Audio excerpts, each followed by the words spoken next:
For today's video, share ko sa inyo ang ulam namin for lunch. Isang, ano bang tawag dito? Longganisa. And then, maggigisa ako ng pechay na may itlog. Of course, kasi bawal na sa akin ng mga meat. Kaya, nag-iisip na tayo ngayon ng mga simpleng ulam na pwede nating iulam sa araw-araw. Eto nga, naisipan ko ang pechay. Madali lang naman to.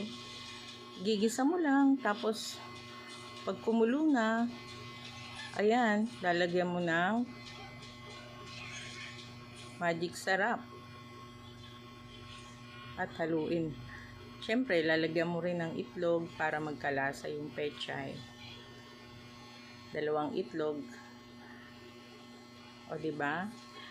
Sa ganyang paraan, makakatipid na tayo. Mahal ng bilihin ngayon, kaya luto-luto na lang.